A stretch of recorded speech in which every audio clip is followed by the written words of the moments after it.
These guys are sports lunatics.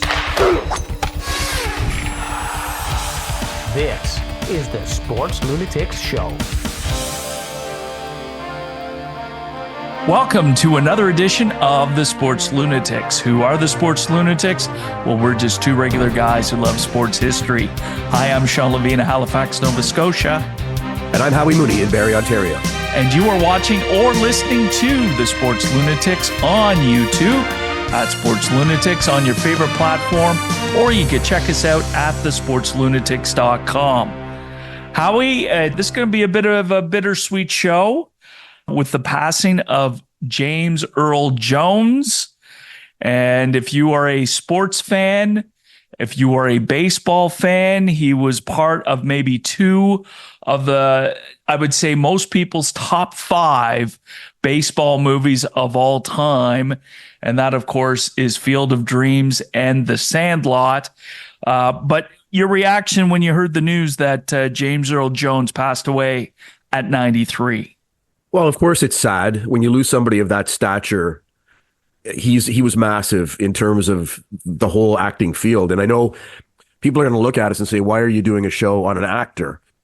But James Earl Jones didn't just do baseball movies. He did a couple of boxing movies as well. And just his humanity. I remember seeing him, I guess, I don't know when it was, what year it was, but I mean, he was on The Big Bang Theory, and he cavorted around with Sheldon Cooper for a while, and they got into all kinds of shenanigans, and it showed his humanity, I think, in that little scene or those scenes there.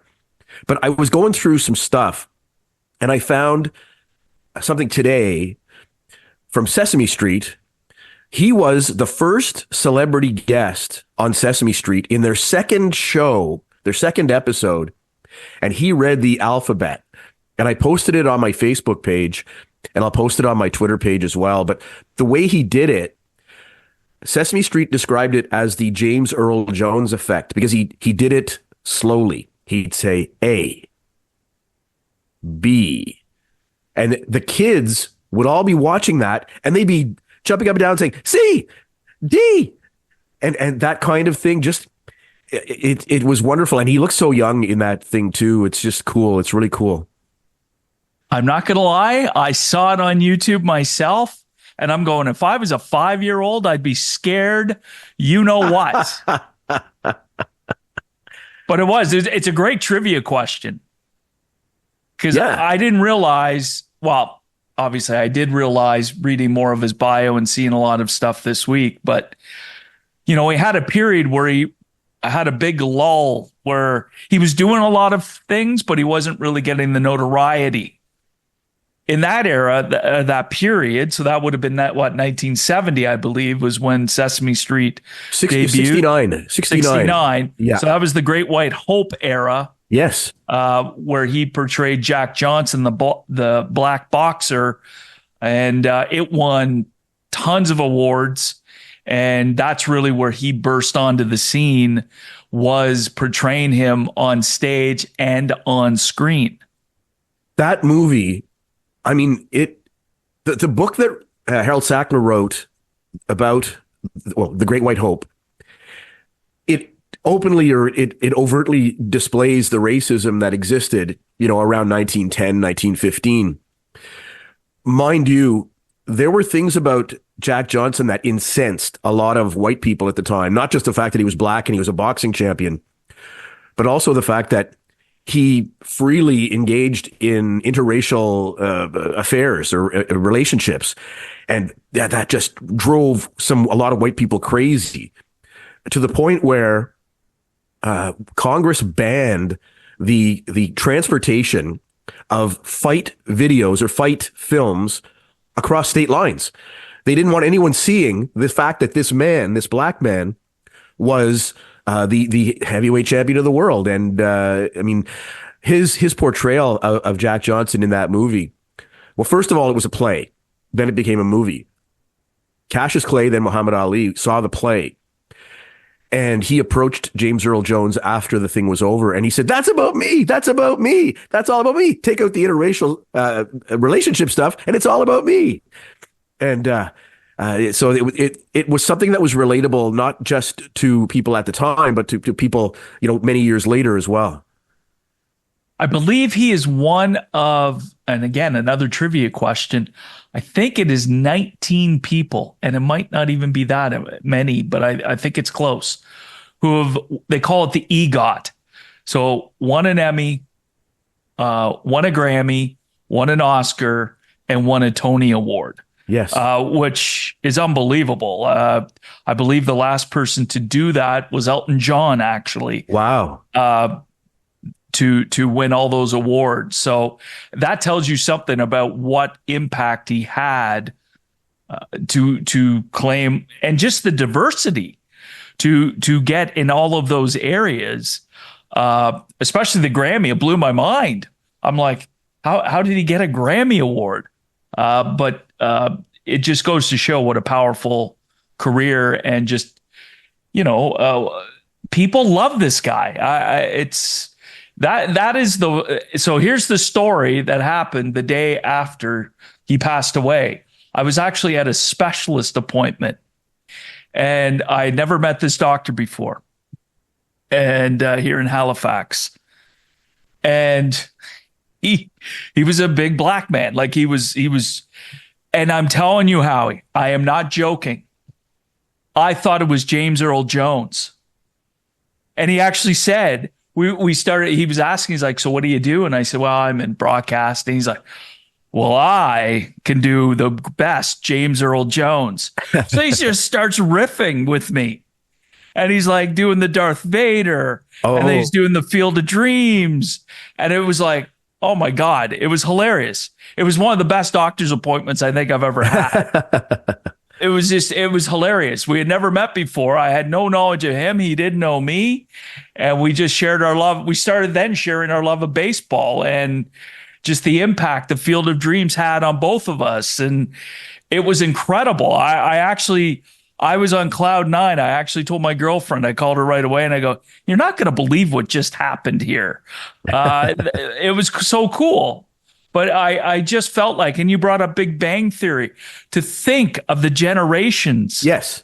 Of not only movie, but television, theater, like we're talking families grew up with this guy. And of course, Darth Vader. It's like, I tell you one thing, I will say this. I would love to see per capita in terms of the amount of money that he made for the little work he actually did in some of these movies.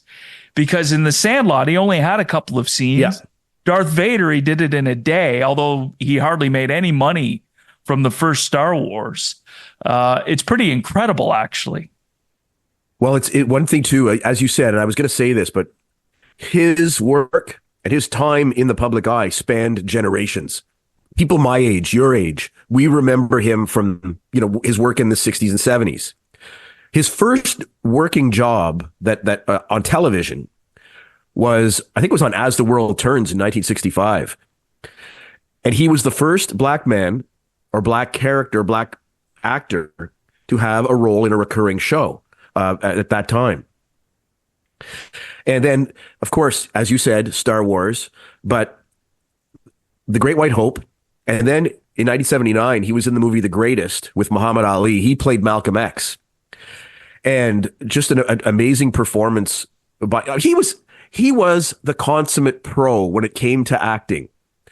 I was reading about him, and he was doing this, I can't remember if it was a play or a movie, called The Gin Game. And he had memorized the script, the entire script. He had a notebook full of pieces, sticky notes and notes that he had made. And he just committed to everything. And as I said, he was the pro. The pro's pro when it came to acting. And you mentioned The Sandlot. And of course, the line that always comes to me is, "You're killing me, Smalls," in that movie. But yeah, he had a very, very small role in that movie, but it was a very important role. Just like the guy who played Babe Ruth in that movie comes out of the closet during a dream that one of the guys is having. And he tells him to go get the ball from the dog, or the massive monster dog that's next door. And so, yeah, there's a lot of that. And I just went through the Wikipedia outline of the story of Field of Dreams today. and I was crying by the end of it. I mean, that's just the Wikipedia outline. I didn't want to look at the movie again because I'd probably just end up just being in bed. Of course, Well, I have the flu. actually, okay. So I want to ask you because I have a story about Field of Dreams too. So who did you watch it with? Did you watch it with your son Reese? No, this was when it came out. So this was 89. Yeah, I think we saw it at the theater. Who was I? Oh, I was dating a girl in Ottawa at the time. We dated off and on for like 4 years, but I think I saw it with her. And did you cry? No, I didn't cry at the time. It was, you know what, that when I was looking at that today, it reminded me of Rudy in a way. Right. Because both movies tug at your Yes. heartstrings. They both play with your emotions a lot. And so that I was thinking of Rudy as I was going through the whole thing about Field of Dreams. So we're interspersing some audio throughout the show that I have found from various interviews during Field of Dreams and other things. They actually, and I want to give them credit, the Des Moines, Iowa Register did a full-length interview with him recent, in the last couple of years, of course, with Major League Baseball going back to the Field of Dreams location. And he actually talked about what Field of Dreams was all about. It's about fathers and sons. That Kevin Costner plays Ray Kinsella, who hated his father because his father was a fan of they call it the Chicago Black Sox. They became blackened by their scandal. But he was a fan of Shooter's Joe Jackson, and Kevin, as a young man, thought Shooter's Joe was a crook. The father's dead, and he comes back because of if you build it, he will come. That's the code phrase, and he does come, and he says, "Is this heaven?" And Kevin says, "No, this is Iowa." And then they play ball, and that's probably the reason for the whole film, is so they can bond again by playing catch. In the early days, I remember the first screening, men would be sitting there crying, and their wives would be saying, "What are you crying about?" They're crying because the father said, "Can we play catch?" I believe that every male American child has a moment when he can go out in the backyard and play catch with his dad. Up until then, mama has been toting all the food, right? The milk. So she's the primary mate for this baby. And dad is out there, "Okay, I'll get to you later." And that later comes when you go out and play catch in the yard. That's the first moment of bonding for a lot of American men. And if you miss it, or if you get it, it means a lot to you. And that's what people, debate, or is it a baseball movie, or is it more of a father-son movie? So the first time I saw Field of Dreams was maybe a couple years after it was released in 89. I never saw it the year that it got released. And ironically, which was very rare, like my dad and I don't watch a lot of movies, to be quite honest. I watch a lot of documentaries, but never really watch a ton of movies. And just so happened that I was in Toronto and my dad came to visit, and somebody threw on Field of Dreams, and we were watching the movie. So here it is with my dad, and we're watching the movie. And, spoiler alert, but it is a huge father and son connection. That was the impetus of this movie at the end. And I'm losing it. I am losing it. And that's what James Earl Jones was trying to say. It's like, you just have the father and the son have these connections that are totally different than the mother. The mother nurtures you, but dad plays catch with you or does other things with you. And it was a very powerful moment that I always remember, because it was rare that we would do that, to watch a movie like that, and to have it being Field of Dreams and what it was about was pretty special. So many different moments in that movie that come to mind almost immediately. When the girl falls off the little bleachers that are there, and Moonlight Graham comes off the field, and he knows that as soon as he steps off the field, he's going to disappear. And so he helps the girl. She was choking on a hot dog, and then he has to go into the cornfield. At the end, when all the cars, all the vehicles from the town are coming into the baseball park. They had to use 1,500 cars for that. And they alternated, all the cars alternated between high beams and low beams, high beams and low beams. Did you know, too, fun fact, the first choice for Kevin Costner's role was Tom Hanks, but he did not want to do it. He said no. Also, I believe one of the latest owners of that property, of that farm where the farmhouse where that was shot, is owned now by Frank Thomas. Really? That's what I saw today. Wow. Yeah. Hall of Famer. Yeah. Beautiful. Yeah. Well, James Earl Jones actually did talk about that. I don't have that clip, but he did say he wanted to be there to watch that happen. Like he said, I wanted to be at the field to see how they were going to shoot it. And he said it was beautiful. It was such a powerful sort of scene. And it was spectacular how they pulled it off. They also shot a scene at Fenway Park. Yep. Of course, you and I did a buddy trip there. And, and James Earl Jones talked about that experience of being at Fenway Park. And I didn't realize the story that tied into Field of Dreams later. What a beautiful park it is. And it was so beautiful that the grass is important. And the horticulturalists that make that grass so beautiful were hired to come out to Iowa with their seed and their know-how and try to replicate that same kind of grass in Iowa. I don't know if they succeeded or not, depends on what the camera picked up. But sitting in Fenway Park, it's a magical place, yeah. So Howie, you and I have been to Fenway Park, and just the first thing you notice was how green the grass was, just how beautiful it looked. And I didn't realize that they used the people that do the grass at Fenway on the set of Field of Dreams. Well, they had issues on that set too, because they couldn't get the grass to grow fast enough. They had to paint some of the areas green. They couldn't get the corn in the outfield to grow high enough, so they had to set up a whole irrigation system to make that corn grow taller. It had to be tall enough that it was above everybody's head. And so they did that. But what you were talking about at Fenway Park, when you get in there, right away, you know that there's something special about that place. It's got a beauty to it. It's got an ugliness to it, but it's got a beauty to it at the same time.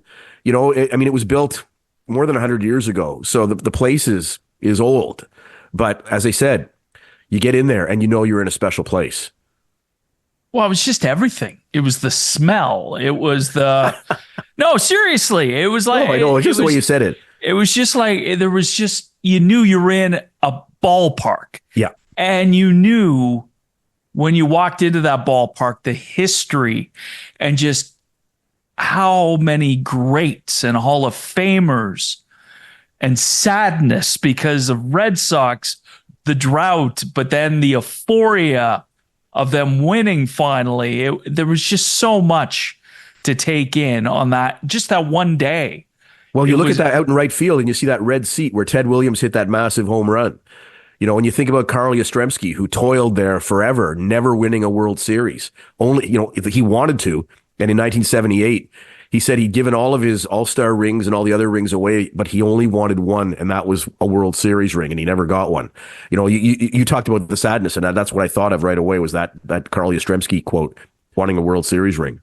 Well, in the tour itself, you get to go up on the Green Monster. Like, you got to go everywhere. Yeah, we went down to the basement where they had all their archives and everything. Yeah, it was cool. It was just a really special day that I'm never going to forget. And it was great that we got to share it together. Yeah. And, just walking outside the arena, just getting the atmosphere, heading into the game, because you knew it was going to be a sellout at that time when we were there.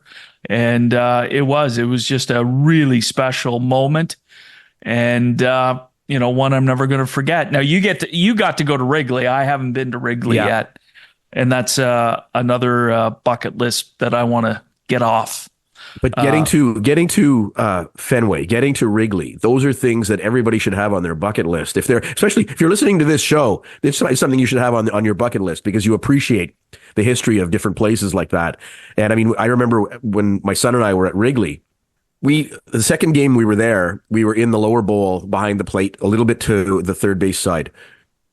And there was a post, down a little bit. So my son couldn't see who was on the mound. So I said, here, we'll switch seats. And then he was worried about me. So he said, Dad, are you okay? Can you see okay? I said, yeah, I can see Bartolo Colon on that side of the post, and I can see Bartolo Colon on that side of the post. I'm fine. That's a good one. That's a good one. Well, it's also true about the Field of Dreams. So I grew up in the country on a farm, and there actually was a family that, didn't live too far from us.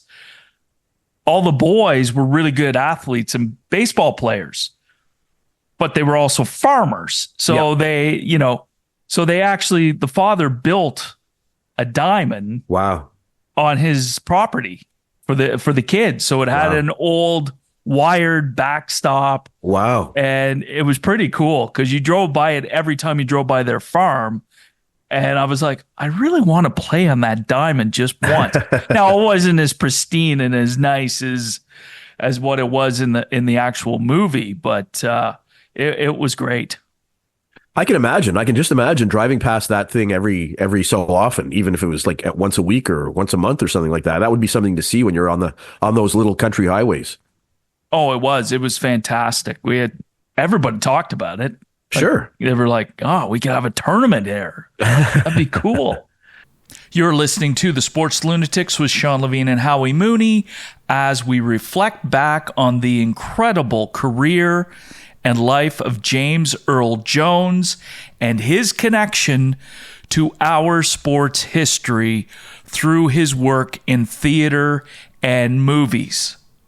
Howie, one of the great performances that James Earl Jones actually did, I completely forgot about, and that was his rendition of the national anthem at the 1993 Major League Baseball All-Star Game when he did the U.S. national anthem in a spoken word format with a choir behind him.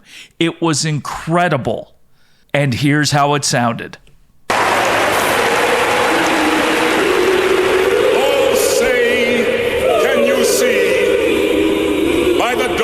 Early light, but so proudly we hailed at the twilight's last gleaming, whose broad stripes and bright stars through the perilous fight o'er the ramparts we watched were so gallantly streaming.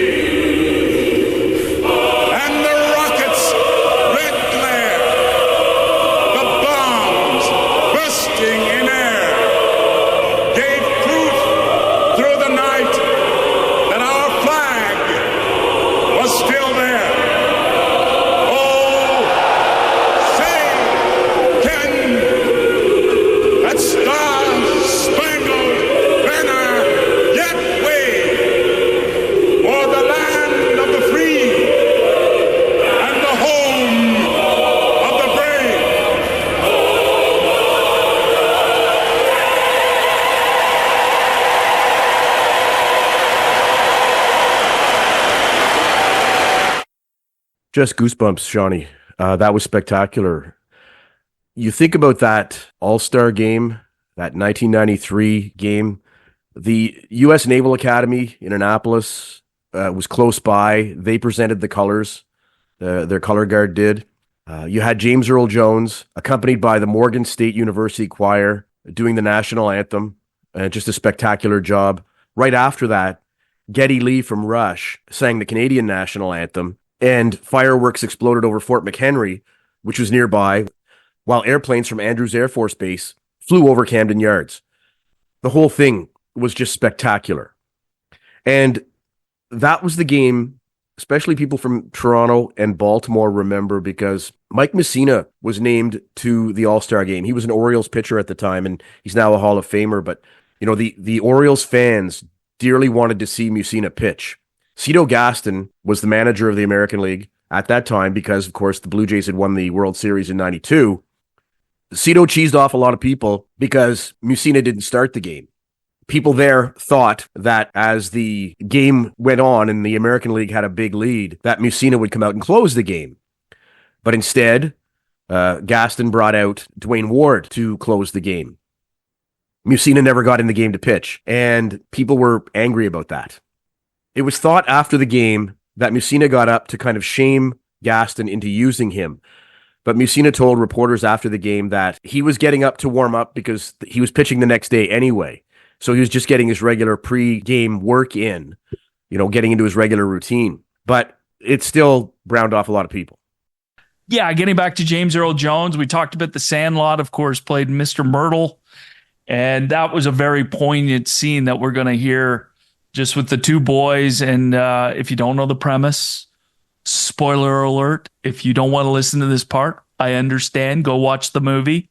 But the bunch of kids, and one of the kids had a Babe Ruth signed baseball. They used it in The Sandlot, and they hit it over the fence. And there was a huge angry dog that essentially devoured the baseball, scuffed it all up, got it all dirty. And this was the scene as two of the kids went into Mr. Myrtle's house, who was blind. And this was James Earl Jones. You in trouble, aren't you, son? Yeah, well, that was my stepdad's ball. I took it without asking. It was signed by Babe Ruth. George signed this? George Herman Ruth? Yeah. I take it back. You're not in trouble. You're dead where you stand. Hold on. Hold on.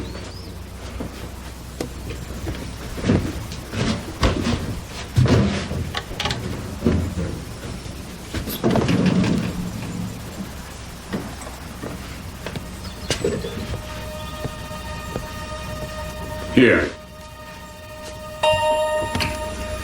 I'll trade you. That's really nice of you, but that ball really is signed by Babe Ruth. So is this one. With the rest of the 1927 Yankees. Man. Murderer's Row. Lou Gehrig. Babe Ruth! But why would you trade? That one's all chewed up. I got a lot of good stuff. Look at that stuff.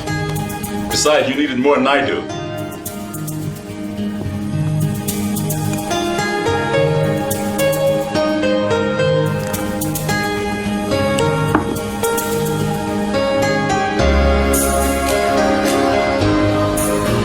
You knew Babe Ruth? George?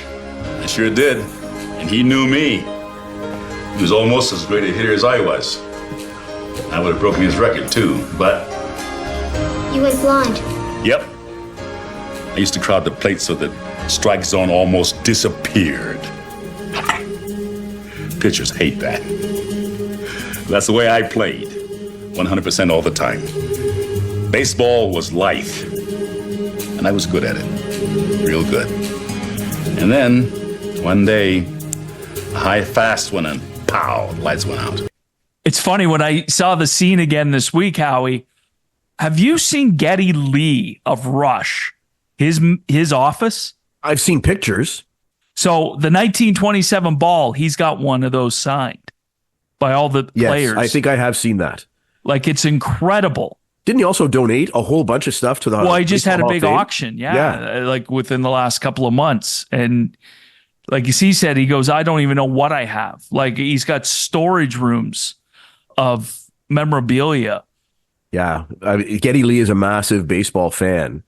And I think everybody knows that. If you don't know it, then you can see him on Jay's home games sitting behind and just to the left when you're looking from the pitcher into the batter.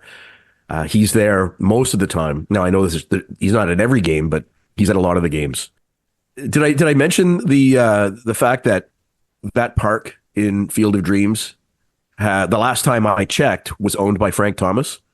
Well, over time, that farm and that house and that park were owned by a couple of different people. And the original owner of the place, when the park was built, ended up selling his property to somebody for $5.4 million. And it changed hands a couple of times. And I think by 2021, it was owned by, or since 2021, it's been owned by Frank Thomas, the Hall of Famer. That's incredible. Unbelievable. That's a pretty good investment. Yeah. Now, the guy who had the house, he would allow people to come to the park free. And he didn't make any money. He didn't charge people for coming into the park, but he would make money on the souvenirs. He sold souvenirs in his little shack there. And that's where he made his money. He didn't make money on people visiting, but he would make money on the souvenirs afterward. Of course, we haven't even talked about the speech that James Earl Jones actually made in the movie. And here it is. Ray, people will come, Ray. They'll come to Iowa for reasons they can't even fathom. They'll turn up your driveway, not knowing for sure why they're doing it. They'll arrive at your door as innocent as children, longing for the past. Of course, we won't mind if you look around, you'll say. It's only $20 per person. They'll pass over the money without even thinking about it. For it is money they have and peace they like. Ray, just sign the papers. And they'll walk out to the bleachers. Sit in shirt sleeves on a perfect afternoon. They'll find they have reserved seats somewhere along one of the baselines. Where they sat when they were children and cheered their heroes. And they'll watch the game. And it'll be as if they dipped themselves in magic waters. The memories will be so thick they'll have to brush them away from their faces. Ray, when the bank opens in the morning, they'll foreclose. People will come, Ray. You're broke, Ray. You sell now or you lose everything. The one constant through all the years, Ray, has been baseball. America has rolled by like an army of steamrollers. It's been erased like a blackboard, rebuilt and erased again. But baseball has marked the time. This field, this game, is a part of our past, Ray. It reminds us of all that once was good, and it could be again. Oh, people will come, Ray.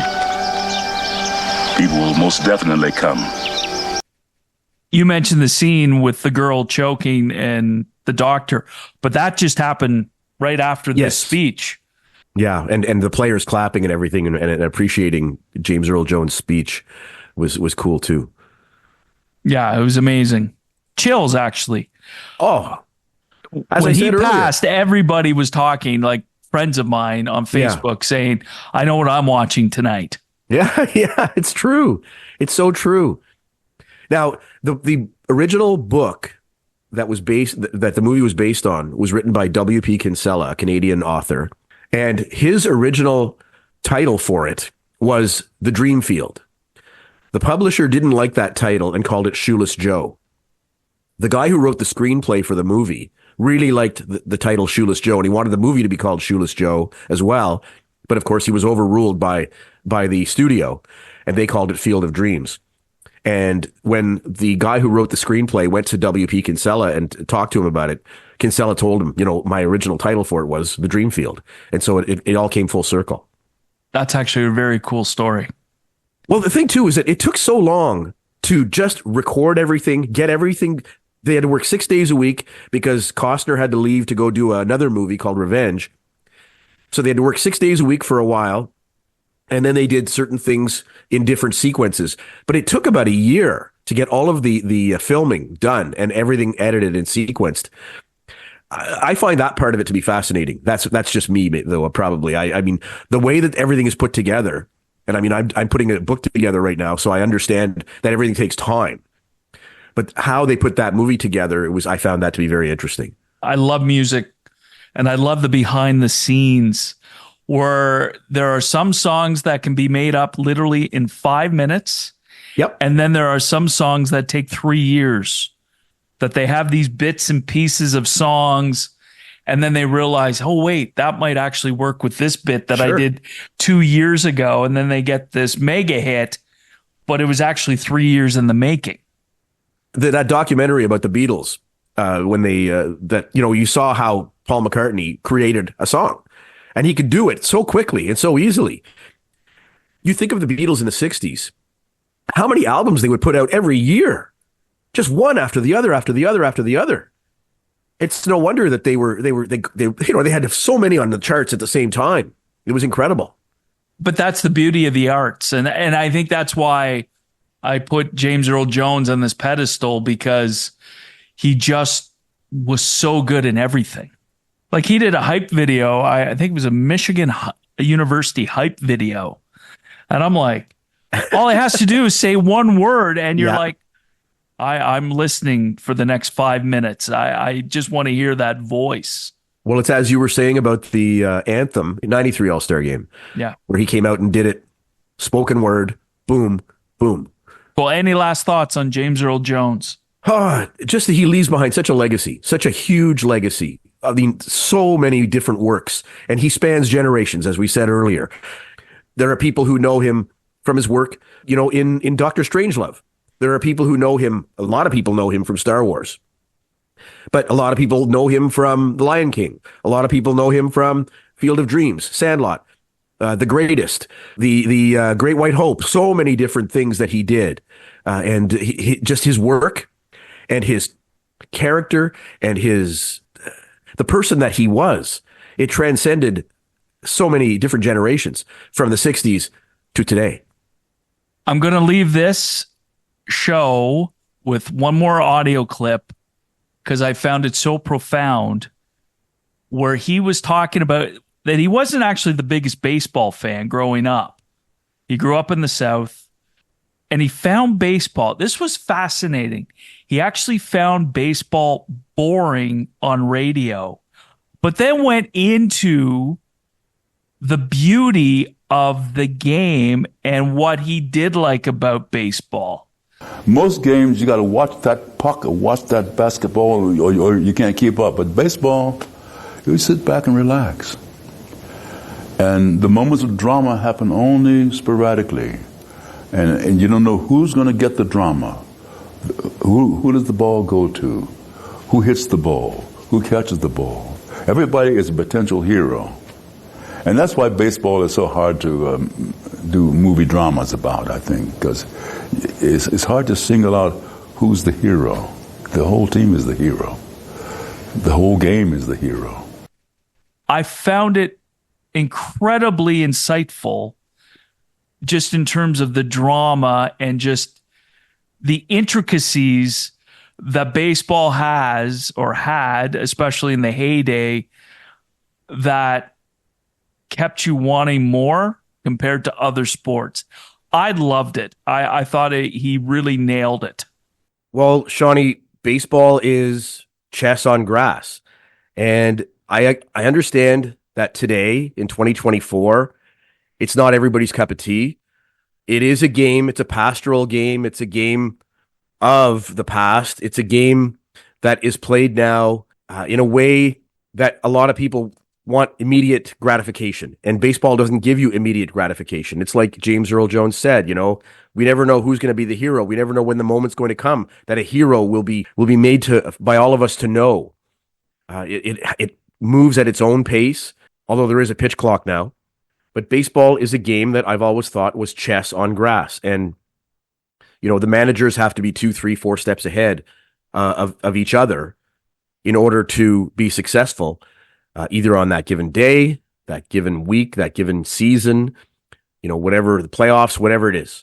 That's how I've always felt about it. One thing, I don't know if you saw it, but the Empire State Building was lit up after he passed away as a tribute to his role as Darth Vader. It was a beautiful scene, I'll tell you, in New York City.